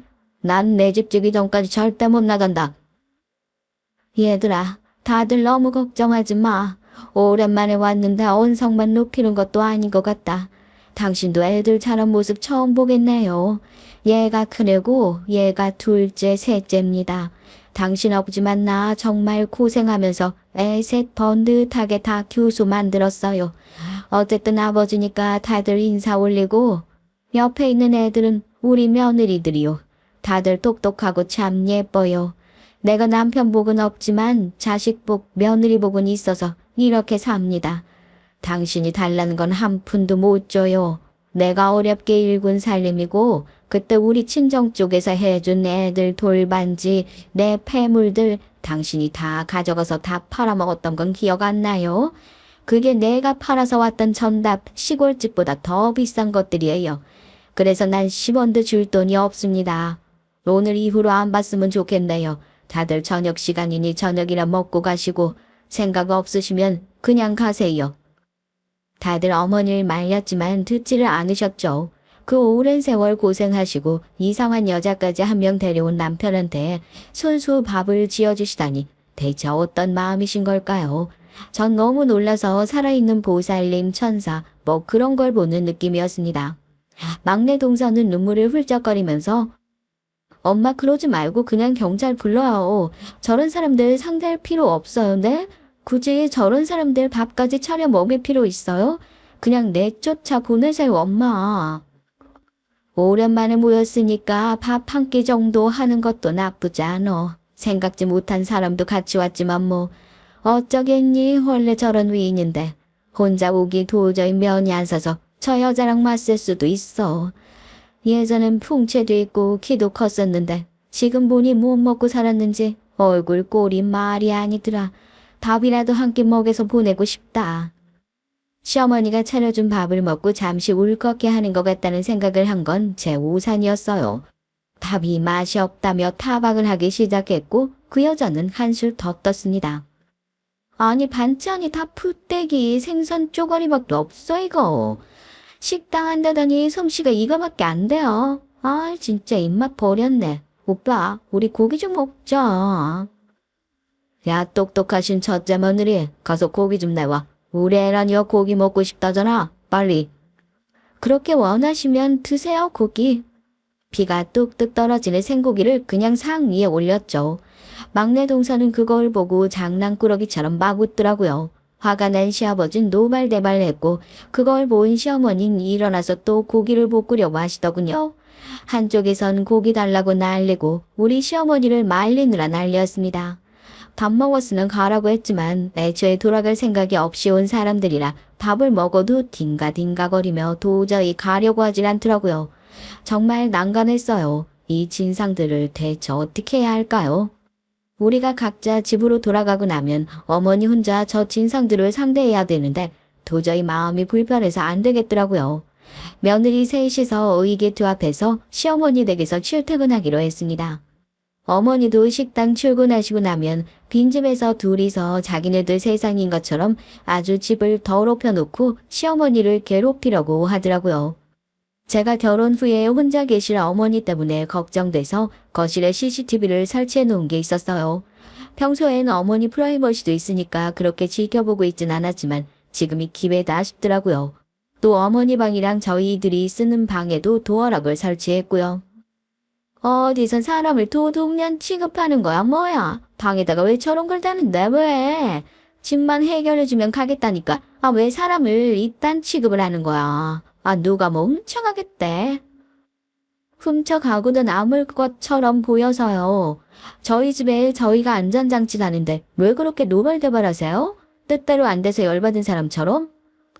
이게 어디라고 함부로 말해?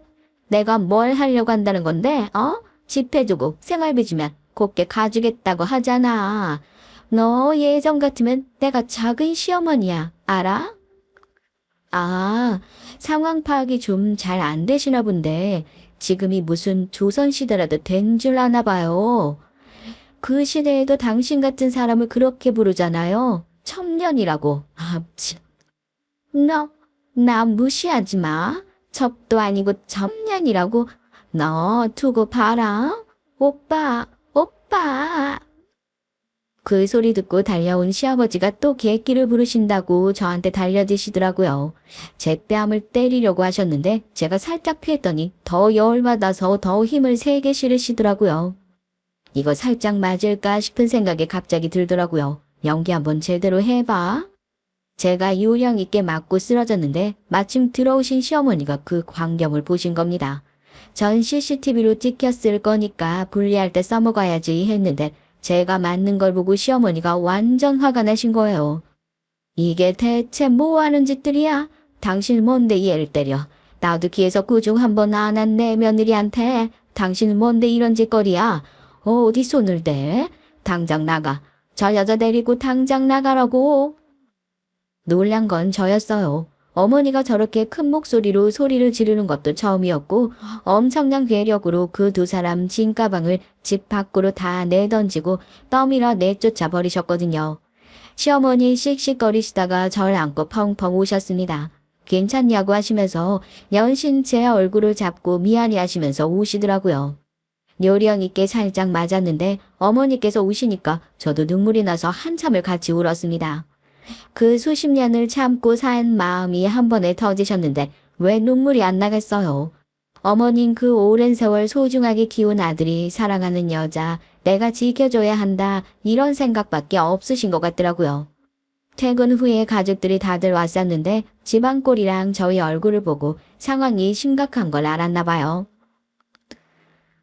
엄마, 여보 왜 그래? 무슨 일 있어? 여보, 나 배고파. 밥 먹으러 가자. 나 맛있는 거 사줘. 어머니, 우리 맛있는 거 먹으러 가요. 그래, 그러자. 고기 먹을래? 해물로 먹을래? 다요, 어머니. 다 나오는 대로 가요. 식구들이 궁금한 눈치였지만 저랑 어머니는 그냥 맛있게 밥을 먹었습니다. 근데 안 숨겨지잖아요. 눈은 퉁퉁 부었지 목소리들은 또 잠기고 코맹맹이 소리들이 나고 있으니까요. 식사 내내 궁금해하다가 식사가 끝나고 나서 바로 물어보더라고요. 사실 그대로 얘기했더니 다들 난리가 났어요. 씩씩거리고 답답해하면서 가슴도 치고요. 근데 아무리 생각을 해도 이 둘이 순순히 물러날 사람들이 아니었기 때문에 대책을 세워야 한다는 말이 나왔습니다. 어쨌든 어머니가 전답을 훔쳐서 나오셨고 그게 지금 가치로 하면 가격이 클 거라고 생각했죠. 팔았던 전답이 제가 말했던 대로 그린벨트 지역이어서 지금 경제적 가치가 그렇게 높진 않더라고요. 지금 금액으로 보면 다 합해서 8천만 원 정도밖에 안 됐습니다. 어떻게 하면 좋을까 다들 머리를 맞대고 의논을 했죠. 어머니는 이마저도 미안해 하셨어요. 당신이 변변치 못해서 다들 이런 국린을 하게 만들었다고요. 하지만 우리 며느리들도 마찬가지고 아들들도 그렇고 이젠 어머니가 행복하셨으면 좋겠다는 생각뿐이었죠. 아니나 다를까 그 진상들 또 쳐들어왔대요. 결국은 갈 곳도 돈도 없다 보니까 더 독하게 마음먹고 쳐들어온 것 같았습니다. 우선 둘이 있으라고 하고 집안에 있는 어머니 귀한 물건들을 챙기시라고 하고 제 결혼 반지랑 가지고 있던 골드바 하나를 어머니 옷장에 넣어두고 나왔어요. 남편이 알고 많이 놀랐는데 대어를 낚으려면 어쩔 수 없다고 했죠. 어머닌 당분간 저희 집에서 지내시라고 했습니다. 어머닌 천성이 부지런하셔서 식당에서 마치고 오셔도 늘 저희한테 맛있는 저녁을 차려주시고 또 그것도 부족해서 따로 장도 봐 오시고 집안 청소도 살펴주셨어요. 저도 일하는 사람이다 보니 집안 살피는 게 부족할 때가 많은데 시어머니랑 며느리 사이가 아니라 엄마랑 딸같이 대해주셔서 정말 감사했습니다. 돌아가는 길에 어머니한테 드릴 꽃바구니를 샀어요. 오래 두고 보시라고 화분 대신 바구니를 샀죠. 다 드시고 얼마나 좋아하시던지요. 아들들만 있어서 이런 걸 몇 번 받아본 적이 없었는데 꽃이 꼭 너처럼 예쁘다고 하시더라고요. 그 집에서 잠시나마 혼자 사시게 해서 너무 죄송한 거예요. 이런 시어머니면 전 10명도 더 모실 수 있겠다는 생각이 들었습니다. 어머니는 힘드실 수 있겠지만 제가 제 친정 엄마처럼 모시고 살아야지 하는 생각이 들더라고요. 남편한테 얘기를 했더니 진심이냐고 물어요. 그렇다고 하니까 절 꼭 안아줬습니다. 늘 어머니 혼자 계신 게 마음에 걸렸었는데 어머니가 아무리 좋아도 합가하는 불편해할 수 있겠다고 생각해서 말을 못했다요. 나중에 둘째, 셋째 동서들에게 얘기했는데 둘은 난리가 난 거였죠. 안 그래도 저랑 어머니 사이가 질투났었는데 큰집 합가하는 건 안 된다고 자기들도 같이 살겠대요. 동서들이 너무 귀여웠습니다. 하여튼 이 진상들은 작당 모의를 해서 다시 쳐들어왔는데 있는 가족들은 다 나가버리고 자기 둘만 계속 있으니까 황당했겠죠. 어떻게든 뭐라도 해서 돈을 뜯어내려고 했는데 아무도 오지 않고 집에 와서 밥 챙겨주는 사람도 없고 청소하는 사람도 없으니까 집이 사람 사는 꼴이 아니었겠죠. 냄새도 나고 쓰레기도 제대로 안 버리고 집 안에 있으면 냄새 난다고 문 밖에 세워도 그랬었나 봐요. 아파트 분여회에서 벨 누르고 찾아갔다가 집 상태를 보고 놀라고 안에서 살고 있는 두 사람을 보고 또 놀란 거예요. 시어머니한테 전화해서 사정을 물어보고 분여회장님이 극대노를 하셨답니다. 아파트 분여회장님 기가 정말 세시거든요. 그렇지 않아도 저희 어머니를 좋아하셔서 사이좋게 지내시고 언니 동생 하셨는데 시어머니 얘기 듣고 정말 머리 끝까지 화가 나셨대요. 벨 누르고 찾아가셔서 어디 상간녀 주제에 집주인인 척하고 들어앉아서 우리 아파트 급을 떨어뜨리냐고 엄청 뭐라고 하셨나 봐요. 그리고 혼자 안 가시고 아파트 아줌마들 데리고 우르르 가셔서 완전 혼쭐을 내시고 당장 나가라고 난리를 치셨던 거죠. 그 둘은 정신이 탈탈 털려가지고 숨소리도 안 내고 집 안에 있었대요. 그 이후로 3일을 더 가게 행패를 부리셨답니다. 그 여자가 도저히 못 참겠다고 자기가 먼저 나가 있을 테니 빨리 해결하고 연락 달라고 하고 먼저 짐 들고 나가버렸대요. 그래도 그 여자가 있어서 큰 소리치고 있었는데 여자가 먼저 가버리니까 시아버지가 혼자 어떡하겠어요. 또 어떻게 알았는지 이번엔 시어머니 가게 앞으로 찾아왔답니다. 가게에 와서 큰 소리치고 밥 시키고 많이 먹었으면 맛없어서 못 먹겠다고 난리를 친 거예요. 시어머니는 그냥 못 본 척 하셨답니다. 가게 단골들도 자주 오고 너무 맛있는 집인데 웬 아저씨가 밥이 맛없다고 하고 돈도 안 내겠다고 하니까 너무 열받으셔서 대신 신고를 해주셨대요. 설마 그렇게까진 하겠어 하셨던 시아버지는 완전 놀라신 거죠. 무전 취식에 기물 파손에 시어머니 보고 도둑년이라고 욕까지 하셔서 명예훼손에 뭐 난리가 난 거죠. 돈 없다고 절대 못 물어주신다고 버티시니까 그럼 합의 안 하고 감옥 가신다는 거냐고 하더라고요. 가족끼리 무슨 그렇게까지 하냐고 하셨는데 30년 넘게 연락 안 되던 사람이 가족이 맞냐면서 시어머니가 배상하라고 하셨답니다. 속으로 완전 고소했죠. 결국 우기는데 우리는 가족 아니라고 하고 시아버지는 절대 못 물어준다고 합의 없다고 해서 결국 불이웃되셨고요. 한 달 좀 못 돼서 그 상간녀도 잡혀왔더라고요. 제가 쳐놓은 덫에 걸렸거든요. 세상에 결국 제 결혼 반지랑 골드바를 챙겨서 시아버지도 모르게 먼저 나른 거였어요. 머리가 나쁜 건진 몰라도 금은방에 내다 팔았다가 제가 미리 신고해둔 덕분에 걸린 거였습니다. 결혼 반지를 잃어버릴 수도 있었지만 뭐 돈 모아서 사면 그만인 반지인데 더 중요한 데 쓰자 생각했죠. 또 합의 없으므로 그분은 아예 절도죄가 성립돼서 징역 3년을 받으셨어요. 저것들이 꾸민 거다. 나를 잡아가려고 일부러 내 가방에 몰래 넣어둔 거다. 별의별 소리를 다 하다가 제가 제출한 CCTV 영상을 보더니 사는 게 너무 힘들어서 그랬네 어쨌네 하다가 법정 기만죄까지 포함돼서 형이 좀 더 길어졌어요. 둘이 반성하고 나왔으면 하는 생각이 들더라고요. 남편은 결혼 반지 그거 팔자고 하면서 더 예쁜 디자인으로 새로 사줬습니다. 그리고 돌아온 결혼 반지를 팔고 어머니 예쁜 반지를 하나 해드릴까 싶더라고요. 결혼 반지도 그 망할 시아버지가 다 팔아버려서 평생 안 하고 하셨는데 저희가 하나 모셔드리고 싶더라고요. 저희가 반지 모신다니까 둘째가 목걸이, 셋째는 팔찌 모셔드려야겠다 해서 아예 세트로 다 돈을 모아서 샀어요. 이런 것도 같이 하니까 정말 재밌더라고요. 시어머니는 선물을 받고 한참 동안 말이 없으셨습니다. 정말 고맙다고 하시고 가지고 방에 들어가셔서 나오지를 않으시더라고요. 다음날 뵈니까 곱게 하시고 나오셨는데 어머니께 참 잘 어울리시더라고요. 그리고 저희 보고 다 공주님, 왕자님들 오셨냐면서 내가 그 아름답다는 이 나라의 왕비마마랍니다 하면서 목걸이랑 팔찌 반지를 자랑하시는데 한참을 웃었습니다. 어머니가 그렇게 장난치고 웃으시는 거 진짜 처음 봤던 것 같아요. 둘째 동서가 어머니한테 정말 잘 어울리신다고 하면서 다음에 또 같이 돈 모아서 다른 보석 세트로 사드릴 테니까 건강하게 오래오래 살아달라고 하더라고요. 둘째 동서는 원래 감정 표현이 많이 서툰 사람이에요. 엄한 교육자 집안에서 자라서 뭘 하더라도 타의 모범이 돼야 한다고 들어서 어렸을 때부터 감정을 잘 보이지 않고 컸는데 나중엔 그게 습관이 돼서 늘 같은 표정, 같은 얼굴로 다녔대요. 둘째 서방님은 그걸 보고 우리 엄마 같은 사람이구나 생각했답니다. 아파도 무표정, 좋아도 무표정, 뭐 그랬다나 봐요. 근데 도련님이 계속 옆에 붙어서 이쁘다 하고 귀엽다 하고 웃는 얼굴 되게 예쁠 것 같다 하고 지나가는 말로 계속 그렇게 플러팅을 했나 봐요.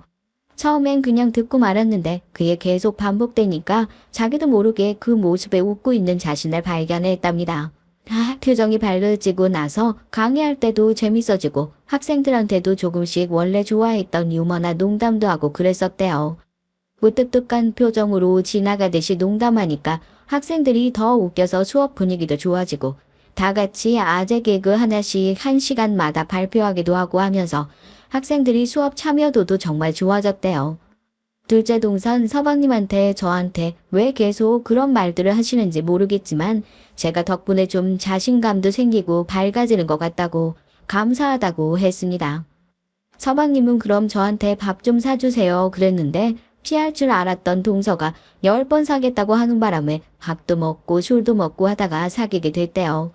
알고 보니 은근히 애교도 많고 사랑둥이였는데 그걸 알아봐준 것도 서방님이 유일해서 그게 정말 좋았답니다. 그렇게 만나다가 결혼에 골인했다는데 아직도 둘이서 깨가 쏟아져요.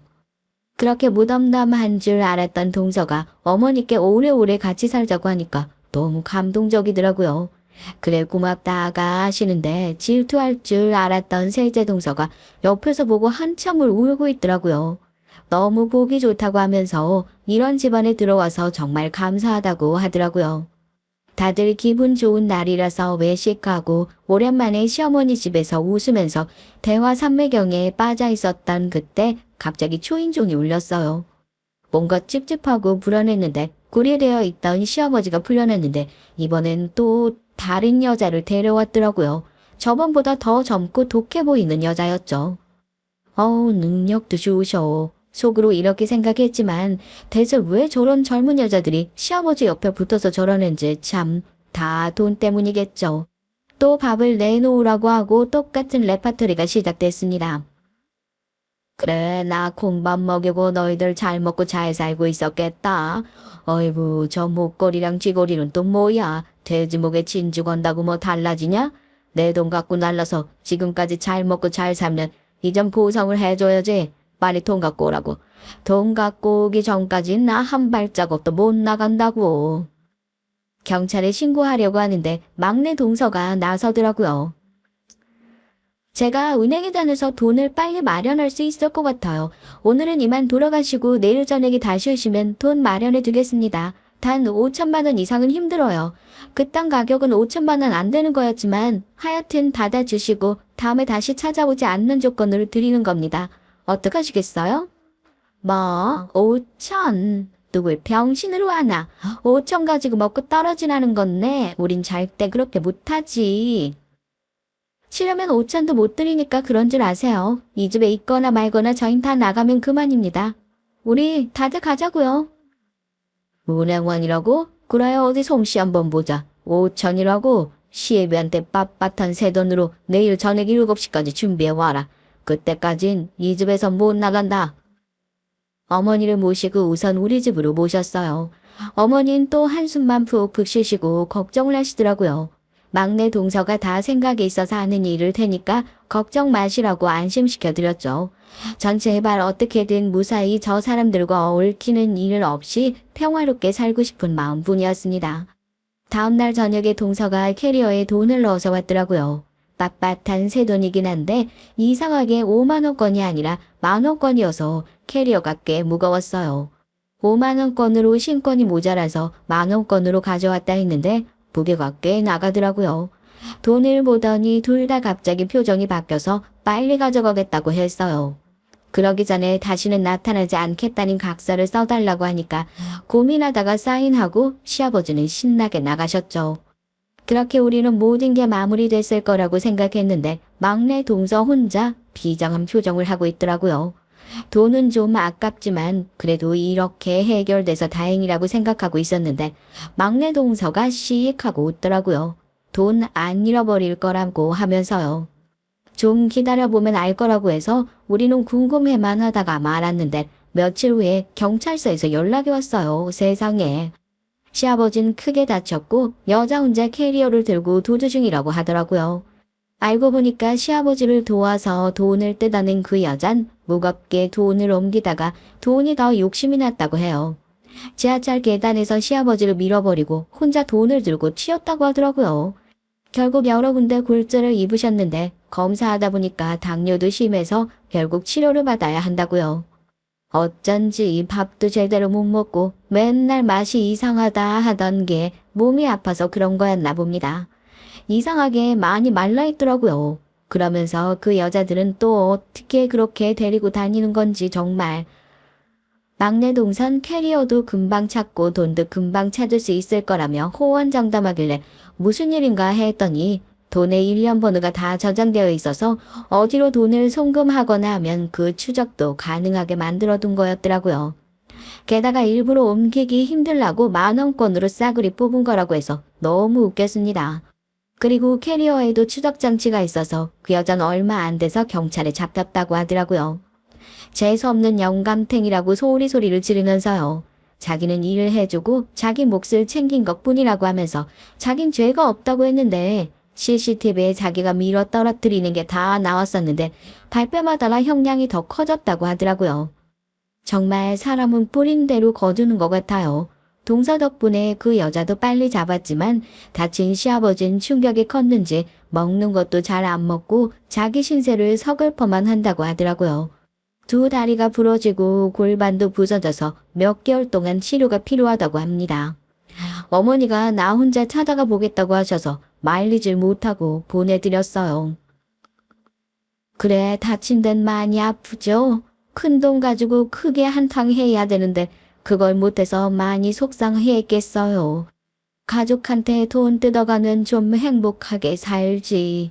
그런 여자한테 당해서 걷지도 못하고 속도 참 쓰리겠소. 차라리 돈 받겠다고 혼자라도 왔으면 가족으로 받아주기라도 했을 텐데. 내 잘생긴 아들들 보니까 어떻든가요? 당신이 낳아놓기만 하고 간 아들들을 내가 참 번듯하게 키워놨는데 부럽지 않아요? 셋 다 대학 교수의 며느리들까지 참 참하고 예쁜 애들이요. 단 한 명도 착하고 예쁘지 않은 애가 없어요. 심지어 세 집안 다 모여서 같이 살자고 나한테 얘기합디다. 내 노후자금 마련해준다고 자기들끼리 적금까지 모으고 있고요. 당신은 참 내가 부럽겠소. 당신 말한 대로 내가 그 전답이랑 시골집 돈을 가져왔으니 지금 다친 치료비와 요양원 돈은 대드리리다. 하지만 당신 죽기 전까지 가족들 다시 볼 수 없을 거요. 당신이 그때 처음으로 찾아왔을 때 한 번이라도 미안하다, 내가 잘못했다, 말 한마디라도 했다면 아들들도 그렇게 마음이 돌아서진 않았을 텐데. 당신 자존심 한번 부리고 배짱 부린 덕분에 우리 아들들 마음에 상처 낸 거 난 절대로 용서하지 않을 거요. 평생 가족 없이 아픈 몸으로 반성하면서 외롭게 생을 마감하시오 그럼. 시아버진 끝까지 한마디도 하지 않았다가 시어머니가 나가신 이후에 한참을 우셨다고 간병인이 그러더라고요. 자식된 도리로 조금씩 모아서 시아버지 요양원에 모셨어요. 병원 치료비는 어머니께서 내시겠다고 계속 우기셔서 어쩔 수 없이 그렇게 했고요. 오랜만에 집에 평화가 찾아왔습니다. 다 같이 모여서 웃고 게임도 하고 어머니도 한참을 웃으시고 좋아하셨죠. 비록 어머니 속이 정말 어떤지 저희는 그 깊은 마음을 10분의 1도 알 수 없지만 그래도 지금 우리가 함께 웃고 있고 즐거워하고 있으니 어머니도 좀 마음 편해지지 않으실까 생각해요. 전 사실 원래 딩크족으로 살려고 했었거든요.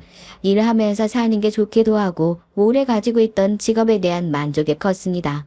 이젠 눈 감고도 일하겠다 할 정도였거든요. 근데 계속 어머니를 보니까 정말 기쁘게 해드리고 싶고 저도 이제 애 낳고 더 재밌게 살아보고 싶은 마음이 계속 들더라고요. 다음에 한껏 치장을 하고 남편을 불렀습니다. 여보, 밤에 왜 화장을 하고 있어? 어디가? 근데 오늘 너무 이쁘다. 여보, 나 당신 닮은 아들 낳고 싶어. 어머니 닮은 딸도 좋고. 우리 애 낳자. 그게 무슨 소리야. 당신 애 낳기 싫다고 했잖아. 너무 아버지 사랑을 못 받아서 아이 낳는 게 무섭다고 해서 서로 오케이 한 거잖아. 나 생각이 바뀌었어, 여보. 일하면서 얻을 수 있는 만족감도 컸지만 이제 어머니처럼 당신 같은 아들 낳아서 잘 크는 거 보는 행복감도 알면서 살고 싶어. 우린 아이도 있으니까 딸 애 낳아서 어머님이랑 같이 살자. 당신 진심이야?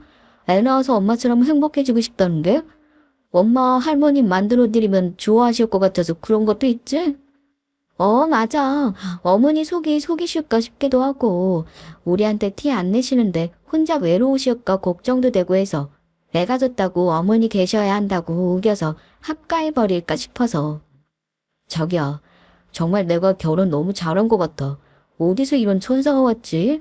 나 정말 아이 생각 없었는데 당신 보니까 막 갑자기 애를 한 10명은 낳고 싶다. 이리 와. 그래, 부끄러운데 나 오늘 배란 일이거든. 우리 꼭 성공하자 여보. 그날은 정말 후회 없는 밤을 보냈습니다. 삼신할머니가 도와주셨는지 그날 정말 성공을 해버렸어요. 초음파 사진을 선물 상자에 넣어서 시어머니께 보여드렸는데 오늘은 또 무슨 선물일까 하시다가 사진을 보시고 놀란 듯이 저랑 남편을 번갈아 보시더라고요. 둘째랑 막내 동서도 뭐예요 어머니 하면서 궁금해하다가 박스 안에 사진을 보고 손뼉을 치고 난리가 났어요. 임신한 거지? 근데 아유 내 눈이 침침한가? 왜 2개로 보이냐? 응? 왜 이렇게 목이 메이지? 어머니, 나 손주들 이름 지어주세요. 손주들? 내가 잘못 본 거 아니지? 이거 그러면 쌍둥이야? 아이고, 애썼다, 아이고. 나 좀 대단하지 않아? 진짜 대단하세요. 진짜 대박. 여보도 좀 분발해요. 나도 저렇게 한 방에 여론 낳는 게 꿈이었는데. 제가 먼저 가지면 이 집안의 질서가 무너질까봐 지금 뭐 얼마나 참고 있었는데요. 이제 둘째 형님 차례예요. 저 진짜 입술 꽉 깨물고 기다리고 있습니다, 형님. 해볼게, 여보. 빨리 집에 가자, 얼른. 알았어. 빨리 가자, 빨리. 그 모습을 보는데 무슨 시트콤 보는 줄 알았잖아요. 막내 동서는 갑자기 새 쌍둥이를 갖고 싶다고 막내 서방님 보는데 막내 서방님이 오늘부터 헬스 끊고 운동하겠다고 해서 집안이 시끌벅적해졌습니다. 한참을 웃었던 것 같아요. 어머니께 진지하게 합가하자고 말씀드렸더니 좋다고 하시더라고요. 정말 너무 기뻤습니다. 같이 합가할 계획을 짜는 걸 보더니 둘째 동서가 이건 좀 아닌 것 같다고 심각하게 얘기를 하더라고요. 자기도 시어머니랑 같이 살고 싶다면서 합가 같이 하자고요. 그러니까 막내 동서도 같이 하곤 싶다고 해서 저흰 머리를 맞다고 같이 고민했습니다. 사실 적당한 집이 하나 있긴 했어요. 얼마 전에 친정엄마가 물려주신 집이 하나 있긴 했거든요. 친척 어른이 물려주신 집이라고 했었는데 오래된 주택집인데 희한하게 4층 집이었죠. 거의 뭐 연립주택 같은 느낌이라고 해야 할까요? 공사하고 수리하면 사실 내 가족 다 모여 사는 건 문제도 아니었는데 다들 같이 살려고 할까 하는 생각이었거든요. 긴가민가 하다가 가족 회의를 했는데 다들 너무 좋다고 하더라고요. 출퇴근이 좀 걸릴 텐데 괜찮겠냐고 하니까 지금 사는 데서 출근하는 데까지 30분 걸리는데 40분 되는 건 상관없다고 하기도 하고 다른 분들도 그 정도 거리라면 괜찮다고 해서 급하게 공사에 들어가기 시작했습니다. 건축가 교수인 남편이 심혈을 기울이고 여러 다른 교수님한테 자문도 구해서 집을 다시 짓기 시작했어요. 공사 비용이 많이 들어갈 텐데 하고 어머니가 걱정하시면서 식당을 처분하셨다고 하시더라고요. 우리 같이 집 지으면 애들 키우느라고 바쁠 텐데 식당 그만하고 우리 자체 식당 운영하면 된다고 하시면서 내 새끼들 키우고 먹이는데 온 힘을 다 쓰고 가야지 하시더라고요. 듣기만 하는데도 정말 너무 감동이었습니다. 그렇게 돈을 모으고 어머니 돈도 모아서 멋진 집을 지었어요. 대산 임수에 풍광도 좋고 공기도 좋은 곳에다가요. 사람들은 무슨 별장인 줄 알고 찾아왔다가 가족들이 우르르 같이 사는 거에 참 보기 좋다고 말하고 나도 그렇게 사는 게 꿈이라고 하면서 참 부럽다고들 하고 가시더라고요. 우리는 정원도 같이 꾸미고 육아도 같이 했습니다. 나중엔 동서들이 저보다 우리 애들을 더 잘 보더라고요. 동서들도 사이좋게 임신해서 아마 집에는 예쁜 애기들이 더 많이 뛰어놀게 될 것 같아요. 가끔 요양원에 있는 시아버지 얘기를 전해 듣는데 부쩍 외로워하며 병세는 점점 더 심해지고 있다고 해요. 치료도 잘해주고 요양원 사람들이 잘 돌봐주려고 하는데 자주 오시고 힘들어 하신다고요. 그래도 어머니 말씀대로 평생 했던 짓 후회하면서 생 마무리 짓게 하는 게 어머니가 시아버지께 하는 마지막 복수라고 하시네요. 후회하는 것만큼 힘든 게 없는 것 같아요. 마음도 많이 괴롭고 부정적인 생각들이 매 하루를 다 좀먹어 버리잖아요. 주변을 살펴보면 정말 소중한 사람들이 많죠. 내가 그 사랑을 깨닫지 못하고 있더라도 날 아껴주고 항상 챙겨주는 좋은 사람들이요. 그런 사람이 한 명도 없다면 슬퍼하지 마시고 얼른 좋은 사람을 만나셨으면 좋겠고요. 또 그런 사람이 있다면 저희 시아버지처럼 상처 주지 마시고 항상 사랑으로 아껴주고 지켜봐 주세요. 다들 그런 사람들을 잃고 후회하는 삶보다 그 사람들이 있어서 빛나고 행복한 삶이 되셨으면 좋겠네요. 다들 건강하고 행복하셨으면 좋겠습니다.